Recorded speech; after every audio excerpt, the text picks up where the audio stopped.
बस जनता के तो आर किछ न चाही, जनता के समाज सेवी चाही आ देशक हितकारी चाही। निर्णय के समय में अब किछुए क्षण हे प्रभु बाकी छै जे विजेता के माला पहिरायल जेतै आ हुनका बिहार के सिंहासन प्रदान कयल जेतै।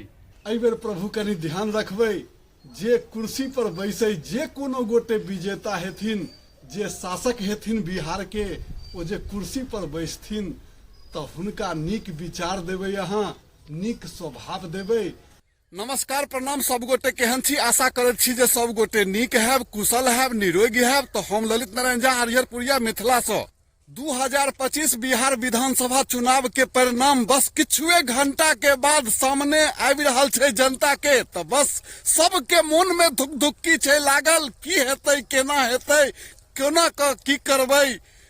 देखियो आई गांव के चौक चौराहा एकदम शून्य छै, शांत लगे छै, आदमी सब दिस छै।